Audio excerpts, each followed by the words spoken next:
Hello, weekend ആയിട്ട് എന്റെ best friend ട്രിവാൻഡ്രത്ത് നിന്ന് വരുന്നുണ്ട്. അപ്പം ഞാൻ അവളെ വിളിക്കാൻ വേണ്ടി ഇതേ റെയിൽവേ സ്റ്റേഷനിലേക്ക് ഇറങ്ങിയതാട്ടോ. എറണാകുളത്തെ ട്രാഫിക് ഉണ്ടോ? ഒരു 1.5 മണിക്കൂർ യാത്രയ്ക്ക് ശേഷം ഞാൻ കലൂർ എത്തിയിട്ടുണ്ട്. അവിടെ എത്തിയപ്പോഴത്തേക്ക് നല്ല വിശപ്പായി. നേരെ ആര്യാസിൽ പോയിട്ട് ഒരു പഴംപൊരിയും ഒരു ഫിൽറ്റർ കോഫിയും കുടിച്ചപ്പോഴാണ് എനിക്കൊരു ആശ്വാസമായത്. ഞാൻ റീചാർജ് ഒക്കെ ആയി എന്ന് വേണമെങ്കിൽ പറയാം. അങ്ങനെ ആ പരിപാടി കഴിഞ്ഞിട്ട് ഞാൻ അവിടെ നിന്ന് മെട്രോ പിടിച്ച് നേരെ സൗത്തിൽ ഇറങ്ങി. സൗത്ത് ചെന്നപ്പോൾ ഉള്ള അവസ്ഥയാണിത് ഗൈസ്. ഭാഗ്യമൊന്നും മഴയില്ലാത്തത്, ഇല്ലെങ്കിൽ നീന്തി പോണ്ട വന്നേ. ഞാൻ അവിടെ എത്തിയപ്പോൾ തന്നെ ഒരു ഹാഫ് ആൻ അവർ ഏർലി ആയിരുന്നു. അത് പോരാഞ്ഞ് അവിടെ ചെന്ന് നോക്കുമ്പോൾ train half an hour late. മൊത്തത്തിൽ ഞാൻ ഒരു മണിക്കൂർ പോസ്റ്റ് ആയതിനു ശേഷം എന്റെ ഫ്രണ്ട് എത്തിയിട്ടാ. ഞാൻ അവളെ കണ്ടപ്പോൾ അവൾ എന്നോട് ഒരേ ഒരു കാര്യം പറഞ്ഞു, എനിക്ക് വിശക്കുന്നു.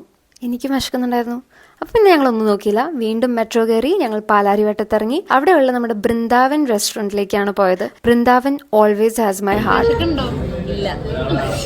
ഞങ്ങൾ ഇന്ന് ഓർഡർ ചെയ്തത് kadai paneer, mushroom masala, butter naan and ചപ്പാത്തിയാണ്. ആക്രാന്തം പിടിച്ച് അത്ര ഓർഡർ ചെയ്തിരുന്നെങ്കിലും കഴിച്ചെടുക്കാൻ ഞങ്ങൾ നല്ലോണം കഷ്ടപ്പെട്ടു കേട്ടോ. പക്ഷെ നല്ല ഫുഡായിരുന്നു. നിങ്ങൾ ഇവിടുത്തെ കടായി പനീർ ട്രൈ ചെയ്തിട്ടില്ലെങ്കിൽ യു ഷുഡ് ട്രൈ ദിസ്. അങ്ങനെ വലിയ ഒരു മൽപ്പിടുത്തത്തിന് ശേഷം ഞങ്ങൾ ഫുഡ് ഓൾമോസ്റ്റ് തീർത്തു. ഞങ്ങളൊരു ഫിൽറ്റർ കോഫിയും കൂടെ കുടിച്ചിട്ട് അവിടെ നിന്ന് ഇറങ്ങി കേട്ടോ. അങ്ങനെ അവിടെ നിന്ന് ഞങ്ങൾ ഇറങ്ങി കഴിഞ്ഞപ്പോൾ അവിടുത്തെ സ്വീറ്റ് സെക്ഷൻ ഞങ്ങളെ മാടി മാടി വിളിക്കുന്നുണ്ടായിരുന്നു. അപ്പം ഞങ്ങൾക്ക് വയറിൽ സ്പേസ് ഇല്ലായിരുന്നു. പക്ഷേ ഡോണ്ട് വറി, നമുക്ക് പാർസൽ എടുക്കാൻ ഞാൻ പറഞ്ഞു. അങ്ങനെ ഞങ്ങൾ കുറച്ച് ഗുലാബ് ജാമുനും കുറച്ച് മിൽക്ക് ബർഫിയും പാർസലെടുത്തു കേട്ടോ. പിന്നെ ഞങ്ങൾ അവിടെ നിന്ന് ഇറങ്ങി. ആൻഡ് ഇത്രയും ഭക്ഷണം കഴിച്ച സ്ഥിതിക്ക് കുറച്ച് നടക്കാം എന്നോർത്ത് ഞങ്ങൾ മുമ്പോട്ട് നടക്കുന്ന സീനാണ് കാണുന്നത്. പക്ഷേ മഴ ചതിച്ചല്ലോ.